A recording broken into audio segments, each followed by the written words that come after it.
Jangan menyalahkan hanya orang lain. Kita juga bukan maksum. Kita akan mati. Kenapa soal jawatan dipertanding atau tidak dipertandingkan ini menjadi polemik, menjadi gunting dalam lipatan? Saya serahkan jawatan ini semula kepada perwakilan untuk menentukan. Saya sendiri mahu meneruskan atau sebaliknya. Cuba ulangi soalan itu kerana saya tidak setuju dengan soalan itu kerana analisis itu sangat bias.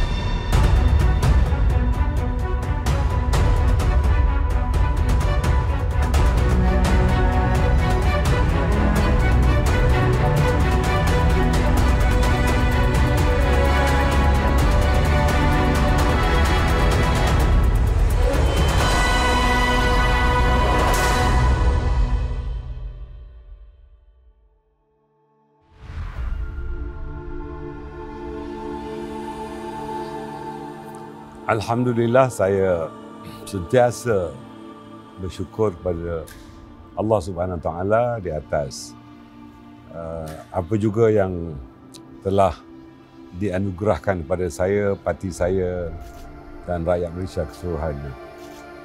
Sebagai orang yang diamanahkan untuk berada di dalam kerajaan semula, dan ini kali kedua saya berada dalam kerajaan dalam kedudukan yang sama. Artinya ini merupakan satu takdir Allah Subhanahu Wa Taala atas landscape politik yang telah berubah, dan ini adalah merupakan sirih pulang ke gagang. Saya tidak hanya melihat kepada perubahan landscape politik yang dulunya mencakupi soal rakyat yang diberikan keutamaan. Saya melihat dalam suasana kini yang harus kita depani adalah bagaimana suasana politik yang berubah mengundang untuk kita melakukan perubahan-perubahan yang akan dilakukan melalui game changers. Dan perubahan ini mesti perubahan drastik demi kepentingan rakyat. Kerana selepas pilihan raya umum yang ke-13, kita biarpun masih dalam kerajaan, tetapi apabila kita menghadapi pilihan raya umum ke-14, kita tidak lagi berada dalam kerajaan, malah kita menghadapi dinamik politik yang baru ketika itu. Kita sebagai rakyat Malaysia berperdana menterikan 3 orang yang berbeza dalam satu penggal pilihan raya. Suasana ini telah bertukar dalam pilihan raya umum yang ke-15, di mana tidak ada sebuah parti atau mana-mana parti gabungan yang dominan. Maka UMNO, Barisan Nasional, cara amnya adalah penentu bagi pembentukan mana-mana parti gabungan untuk mengabsahkan kedudukannya sebagai kerajaan. Maka keputusan yang telah dibuat oleh UMNO adalah merupakan keputusan yang sangat-sangat mendambakan dokongan daripada ahli-ahli dan rakyat keseluruhannya, kerana kita berhasrat ketika itu untuk menjunjung titah Tuanku Agong bagi membentuk kerajaan perpaduan. Dan tentunya apabila kerajaan perpaduan ini terbentuk dan UMNO menjadi sebahagian daripada kerajaan, ianya perlu mengisi kepada makna kepada bukan hanya pembentukan kerajaan, tetapi bagaimana kestabilan politik harus diterjemahkan dalam makna yang sebenar apabila kerajaan perpaduan mempunyai dokongan 2/3 di dalam Dewan Rakyat. Artinya, hasrat UMNO untuk mewujudkan kestabilan melalui penyertaan kerajaan perpaduan ini telah tercapai. Namun, bagaimanakah pengisian kepada satu tasawur wawasan atau visi baru harus dilakukan sebagai orang yang telah diberikan amanah oleh Yang Amat Berhormat Perdana Menteri untuk membantu beliau. Tentunya saya tidak harus melihat kepada satu-satu perspektif saja. Bukan saja untuk menterjemahkan idealisme, tetapi untuk menjadikan idealisme itu dalam bentuk dasar dan kemudiannya diimplementasikan dan dilakukan tindakan susulan supaya rakyat benar-benar dapat disejahterakan semula dan permasalahan rakyat dapat disantuni.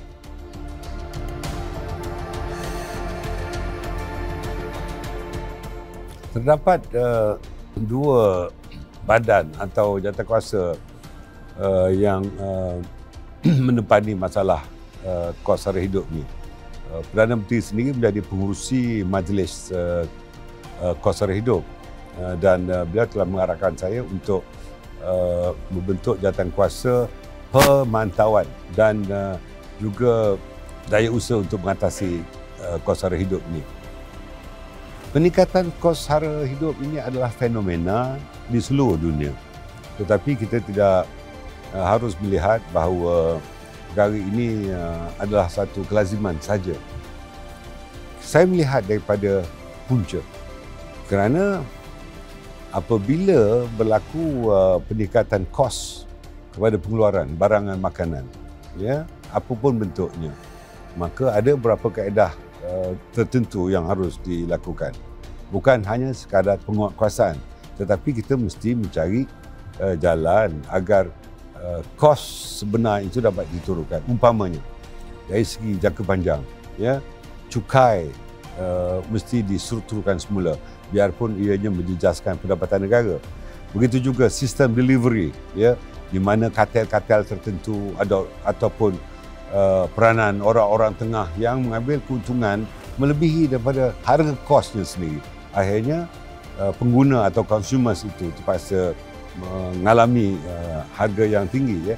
Jadi beberapa pendekatan telah saya ambil dengan beberapa kementerian, jabatan dan agensi yang saya telah pengurusikan, dan langkah-langkah ini kita lihat mesti dilakukan langkah immediate dan langkah sederhana, termasuk memberikan empowerment kepada agensi-agensi yang sedia ada. Umpamanya, Pharma telah diwujudkan selama 51 tahun, tetapi Pharma mesti diberikan kuasa penuh untuk menjadi perantara kepada pengedaran barangan ini tanpa melalui orang tengah, umpamanya. Tentunya dari maklumat yang diperolehi dari Pharma, jika penjualan terus dilakukan, harga akhirnya, ya, berkurangan kira-kira 5 hingga 15% daripada harga pasaran biasa, dan ini tentunya dapat mengurangkan bebanan kepada pengguna. Dan kita lihat pasar tani dan pasar kekal serta outlet bergerak, ya. Saya dengan rakan-rakan dalam jawatankuasa mengambil keputusan supaya pendekatan-pendekatan jualan terus ini mesti dilakukan, terutama di kawasan yang kepadatan penduduk yang mempunyai kemiskinan bandar, urban poverty, ya, PPRT, rumah PPR, rumah-rumah kos rendah, ya. Di situ kuasa beli mereka kurang, dan di jualan langsung mesti dilakukan di kawasan-kawasan itu supaya kuasa beli itu dapat membeli bahan makanan utama bagi kesesuaian kepada braket pendapatan kumpulan berkenaan. Ada beberapa perkara yang saya telah perincikan dan akan dikeluarkan kenyataan media, beberapa langkah drastik yang telah kita lakukan.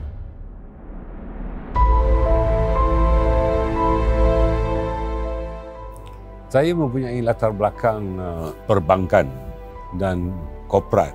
Pengalaman yang sedikit ini saya gunakan untuk menguruskan mana-mana portfolio yang saya diamanahkan, ya. Di dalam soal bencana yang berlaku, ya, saya telah diamanahkan untuk menangani isu-isu ini, dan saya segmentasikan kepada ini adalah tugas-tugas tambahan selain pada tugas di kementerian. Saya membahagikan waktu mengikut time management, iaitu pengurusan waktu. Dan soal yang paling penting ialah kita harus prioritize. Saya melakukan perimbangan dua tugas yang berbeza ini demi kepentingan negara keseluruhannya.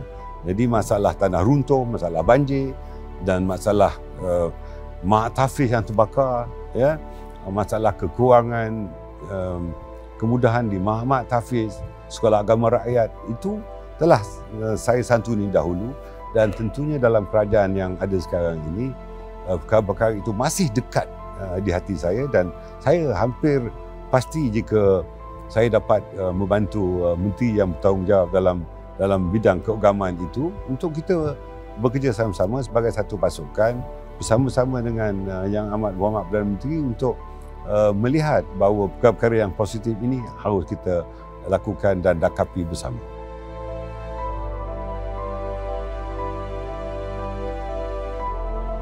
Beliau telah pernah diuji, berada dalam kerajaan, berada di luar kerajaan, berada dalam penjara dan berada di luar penjara. Dan kini Allah Ta'ala atas usaha beliau sendiri dan realiti politik baru, beliau diberi peluang dan ditakdirkan menjadi Perdana Menteri. Saya melihat bahawa idealisme yang ada pada beliau telah mula diterjemahkan dalam bentuk dasar dan juga dalam bentuk pelaksanaan atau implementasi. Saya sangat berkongsi idealisme yang telah kita sama-sama dakapi sejak tahun 1980-an yang lalu. Kini kumpulan SASA dan halayak mahu melihat bahawa jika idealisme ini dapat diterjemahkan dalam bentuk game changer yang saya nyatakan, ianya tidak harus ditunggu selepas 100 hari atau dalam tempoh 100 hari. Jika game changer dan perubahan itu sama ada dalam dasar dan implementasi dapat dibuat dalam waktu sesegera yang mungkin, maka saya pasti Datuk Seri Anwar akan lakukan. Dan ini saya dukung demi kepentingan halayak keseluruhannya, rakyat keseluruhannya. Sebab tagline kita ialah tentang penyatuan, perpaduan, dan inilah yang sedang ada di dalam pipe air kita, is in the pipeline sekarang.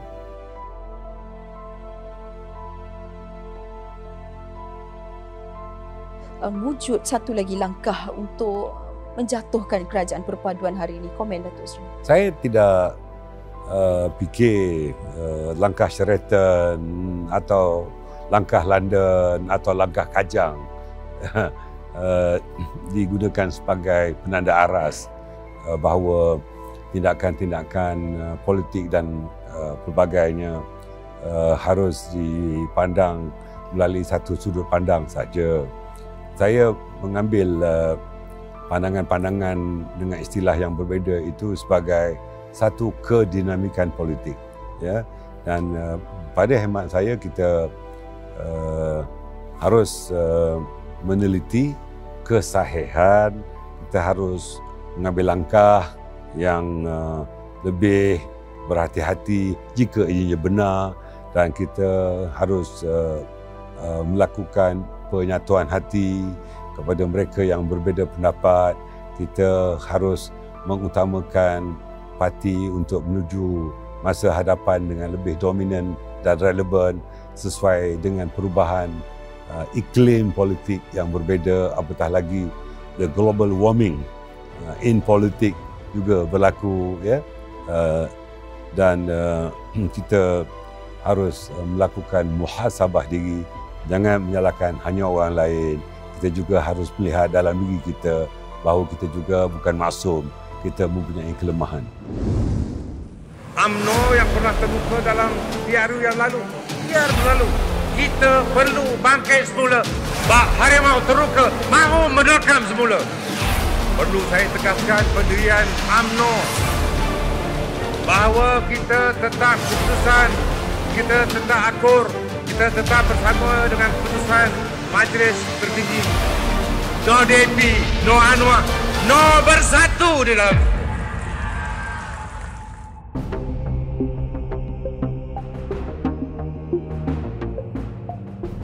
Apakah tindakan Datuk Seri sekarang ini benar-benar mendapat sokongan secara holistik daripada parti, kerana persoalannya jelas bahawa tindakan Kerajaan Perpaduan itu bekerjasama dengan Pakatan Harapan dan terdapat DAP di dalamnya, memberi gambaran bahawa telah membunuh kepercayaan ahli-ahli kaum B.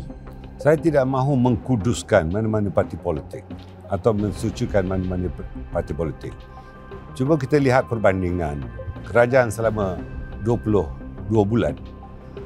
Ketika orang itu mempunyai pengalaman yang sangat membenci sesebuah parti itu, dan kebencian itu dijadikan indoktrinasi kepada seluruh rakyat, khususnya kepada ahli-ahli UMNO dan Barisan Nasional.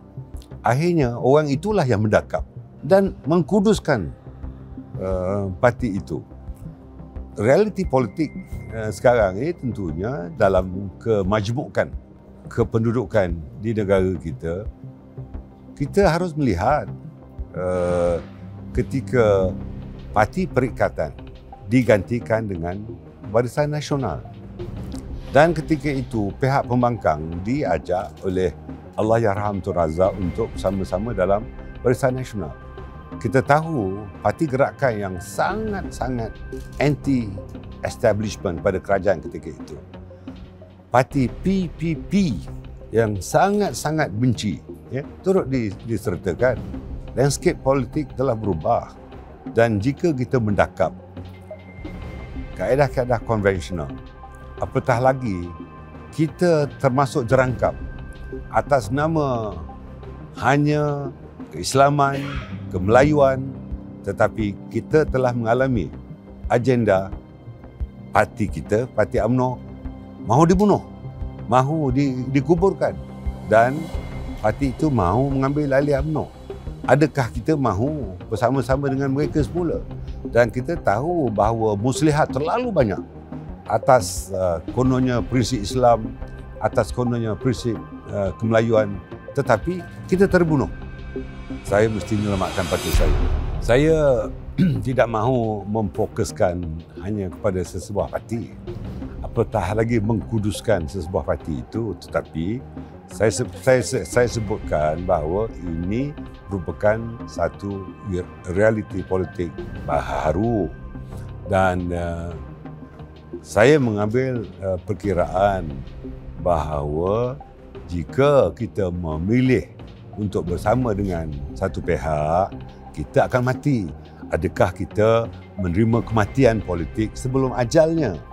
Maka tentu beberapa tindakan yang positif harus dilakukan.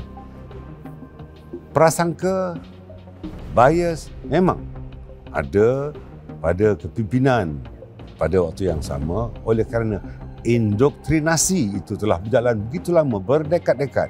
Tentu sukar untuk dalam tempoh terdekat kita mahu menghakisnya. Dan tentu ada beberapa kekangan, perbezaan pendapat dan juga kelainan prinsip. Namun realiti politik baru harus kita depani dengan penuh kebijaksanaan politik, political wisdom. Dan dalam keadaan yang begitu, proses untuk mewujudkan awareness di kalangan kepimpinan, di kalangan ahli-ahli, di akar umbi khususnya mesti dilakukan.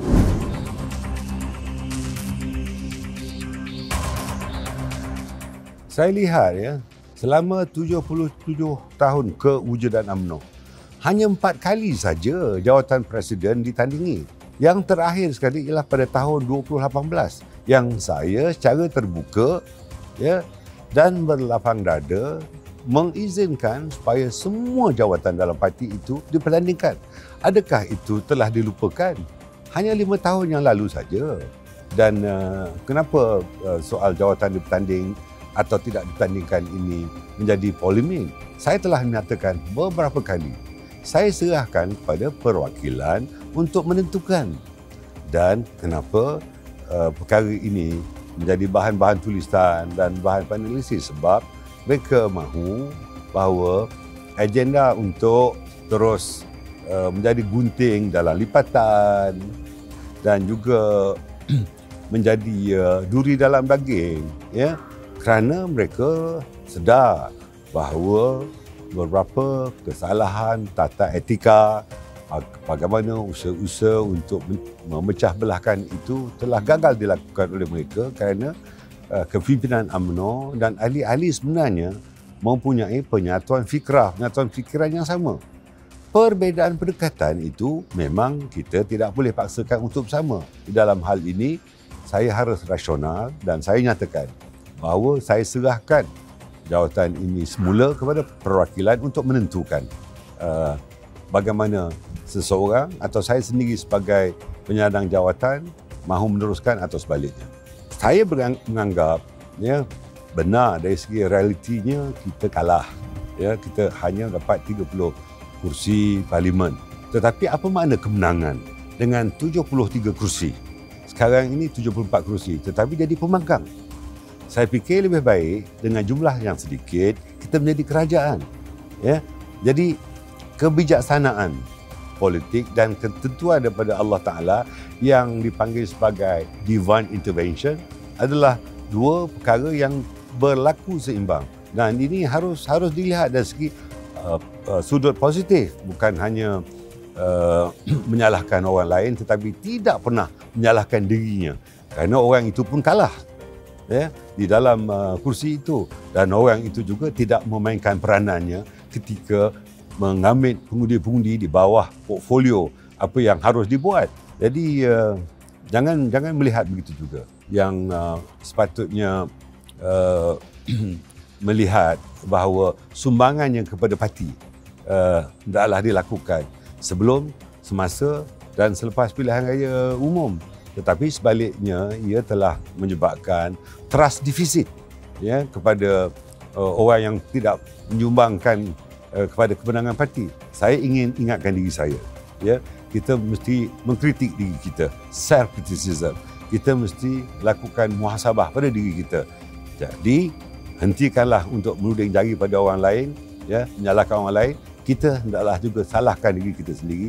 Mari kita bersama-sama melakukan penstrukturan semula dan kembali kepada landasan bahawa parti kita harus diperkukuhkan jika kita mahu parti kita dominan dan relevan di dalam landscape politik negara kita yang baru ini. Sekilas ikan di air sebenarnya kita kenal jantan betinanya. Saya tujukan pada diri saya dan saya ikhlas untuk membuka perkara ini agar kita melupakan tetapi bersama-sama dengan saya dan rakan-rakan kepimpinan yang lain untuk membina semula UMNO dan sekarang kita berada dalam kerajaan. Tagline saya memaaf dan melupakan. Tetapi rakan-rakan menyebut boleh dimaafkan tetapi tidak boleh melupakan. I may forgive but I can never forget. Tetapi saya berbeza. Dalam perkara ini saya mengambil pendekatan bahawa kita harus berlapang dada dan berfikiran terbuka untuk membawa UMNO kembali melakarkan realiti politik yang baru di negara ini.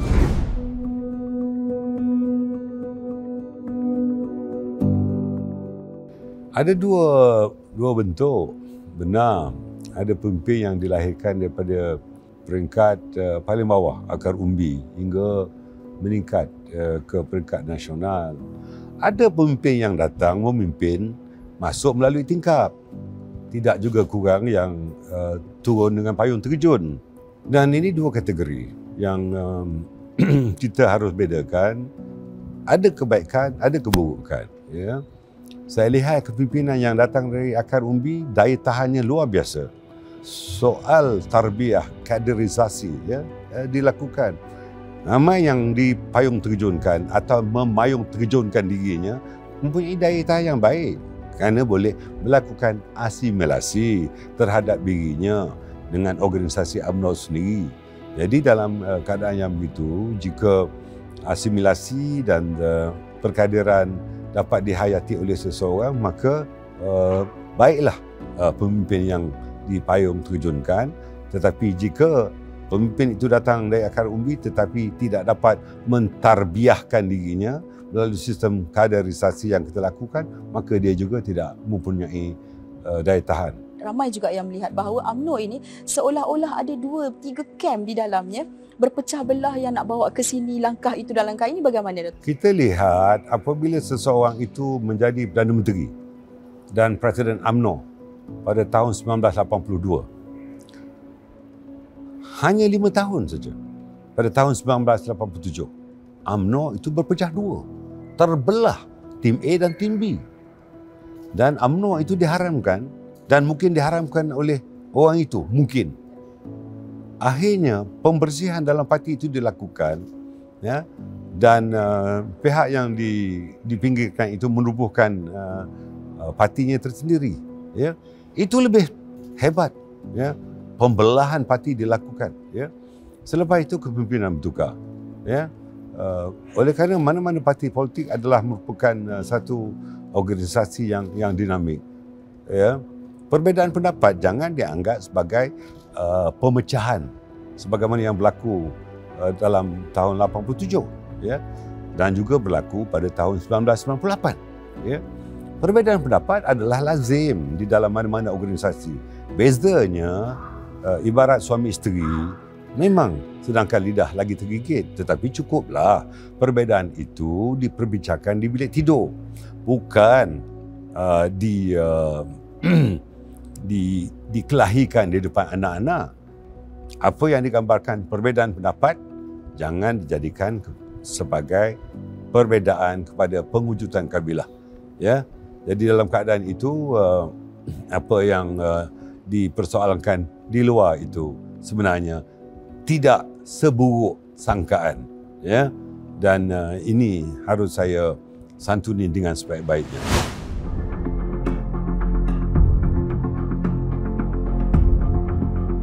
Ini merupakan realiti sistem komunikasi yang baru dan perundangan menyekat dan mencantas mereka yang berbeza pendapat, ya, adalah tidak adil.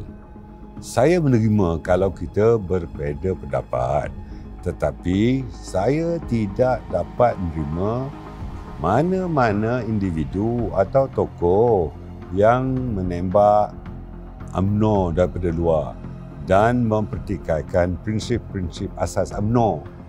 Dan jika ada yang berkempen di dalam pilihan raya dan menggunakan kempen pilihan raya itu untuk menghentam partinya sendiri, maka kesedaran harus diwujudkan pada seseorang itu. Dalam keadaan yang begitu, saya fikir kepentingan parti, biarpun kita berbeza pendapat, ya, hendaklah diberikan kritikan cara rasional berdasarkan perbezaan soal-soal prinsip, bukan menyentuh apa yang dipanggil sebagai below the belt. Harga yang mahal telah dibayar oleh mereka dalam kategori yang berkenaan. Tetapi kalau mahu masuk dalam kategori yang sama, silakan teruskan untuk merosakkan parti daripada luar atau dari dalam. Saya nyatakan bahawa saya tidak mengambil keputusan seorang diri. Keputusan saya buat cara jemaah atau kolektif, ya. Maka apa yang telah berlaku, sedang berlaku dan akan dilakukan, ianya adalah untuk kepentingan parti harus menjadi keutamaan, bukan kepentingan individu itu sendiri yang merasakan ianya sangat bijak, ya. Tetapi bila diberikan pertanggungjawaban, tidak ada daya usaha untuk melakukan yang lebih baik, ya. Ini kita telah lihat apabila orang itu berada dalam parti tidak melakukan yang lebih baik daripada kritikan yang telah disebutkan untuk melakukan transformasi dalam organisasi yang pernah dia ketuai. Kita tidak harus ada rasa kecewa, kita harus memperbaiki dan kita harus menerima bahawa di dalam organisasi politik hakikat itu berlaku, ya. Kalau kita lihat, ya, dalam sebuah parti yang berasaskan pada Islam, parti itu berpecah hingga mewujudkan sebuah parti lain, ya. Parti yang mempunyai kepelbagaian kaum di dalamnya berpecah hingga pemimpin-pemimpinnya keluar dan mewujudkan satu kelompok yang berbeza. Ya, pemimpin yang mempunyai kedinamikan atas asas sesuatu kaum akhirnya membuka pintu pelbagai kaum, ya, juga satu ketika pernah menghadapi permasalahan dalaman. Jadi jangan hanya melihat kepada UMNO, jangan hanya melihat kepada Barisan Nasional, sebab semua organisasi politik pernah mengalami keadaan itu. Kita belajar daripada pengalaman mereka supaya ianya tidak berlaku kepada kita. Jika yang berlaku, kita mesti mendepani semua permasalahan itu. Jangan lari daripada masalah. Kita mesti berdepan dengan masalah-masalah itu untuk sama-sama kita atasinya atau kita hadapinya demi kepentingan masa depan parti dengan hala tuju parti yang baru. Datuk Seri, situasi di Sabah sekiranya berterusan begitu, ia boleh membawa kepada kemudaratan di Putrajaya itu sendiri kepada kerajaan persekutuan. Komen Datuk Seri. Saya baru kembali, ya, dari sana bersama-sama dengan Yang Berhormat Perdana Menteri untuk bukan saja memahami, mendepani dan mencari jalan serta memformulakan kaedah penyelesaiannya. Jadi dalam keadaan bertenang sekarang ini, maka kita harap semua pihak yang berbeza pendapat di sana akan mencari jalan penyelesaian, bukan mencari titik perbezaan di kalangan mereka demi kepentingan negeri dan kepentingan pusat.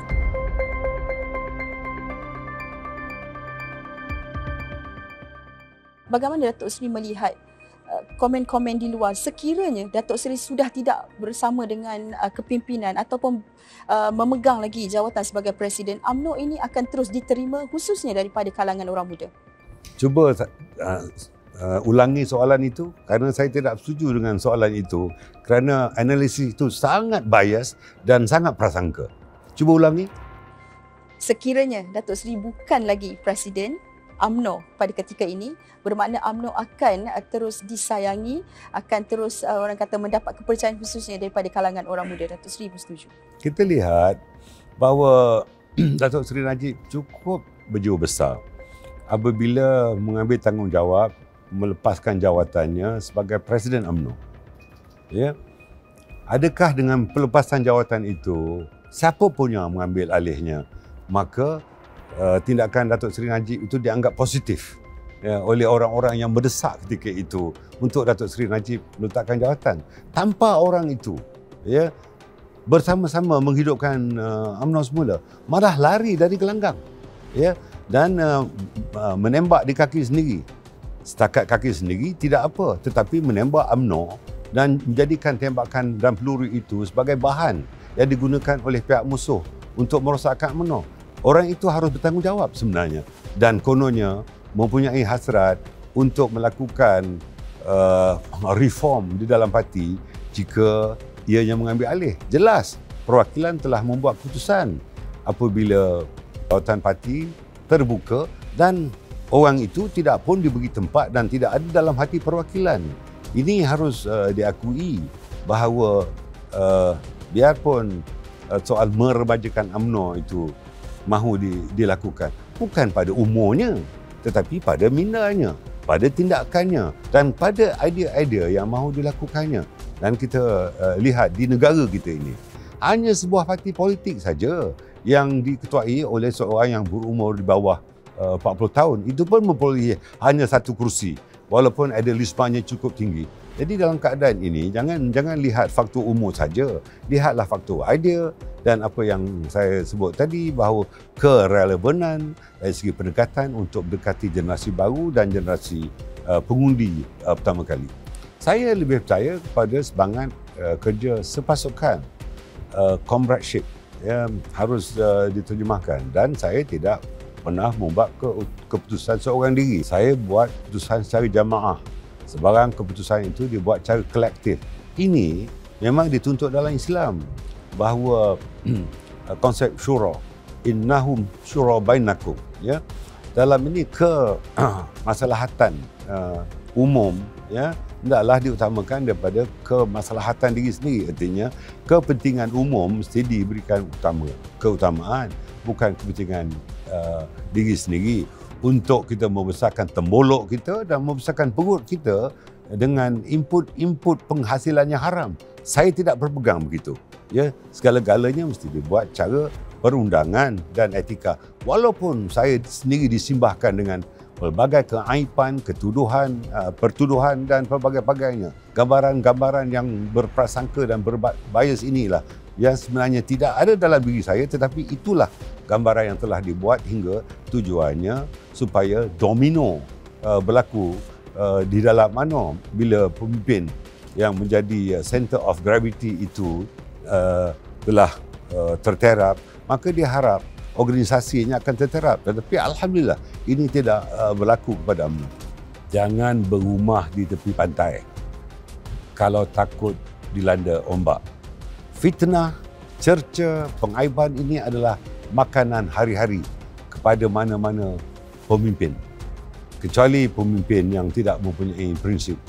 Dan saya berterima kasih kepada orang yang mencaci, memfitnah, mencerca saya kerana jika mereka buat pahala pada hari itu, semua pahala itu dapat pada saya. Saya khawatir di padang mahsyar nanti mereka akan defisit pahalanya, ya, walaupun melakukan ibadah yang banyak, ya, atau memegang sesuatu pegangan jalan atau tarikah yang benar. Saya khawatir orang itu akan defisit pahala kerana pahala itu telah diserahkan oleh Allah Ta'ala kepada saya. Baik, komen-komen di media sosial, Datuk Seri baca sendiri ataupun disampaikan kepada Datuk Seri? Kalau ada kesempatan saya baca. Kalau pegawai-pegawai atau admin saya menyampaikan pun saya baca. Tetapi kalau kita terpengaruh sangat, ya, dengan komen-komen yang negatif, ya, maka kita tidak boleh tidur malam atau kita tidak boleh buat kerja. Saya ambil itu sebagai panduan-panduan yang saya ambil secara positif dan saya terima kritikan-kritikan, ya, tetapi kadang-kadang saya tidak boleh terima bahasa-bahasa yang sangat tidak bertamadun. Dan kita boleh berbeza pendapat, kita boleh mengkritik, tetapi apabila kita kritik, jangan dia pula merasa kritikan itu tidak dapat diterima oleh orang itu. Selalunya orang itu pandai mengkritik, tetapi apabila ada pihak lain yang mengkritiknya, tidak boleh diterima pula. Nak di-delete-nya, nak dikeluarkan. Jadi, kenapa boleh kritik orang diri sendiri, tidak boleh terima kritikan? Jadi, kita harus lebih terbuka dalam sistem komunikasi dan situasi langit terbuka ini.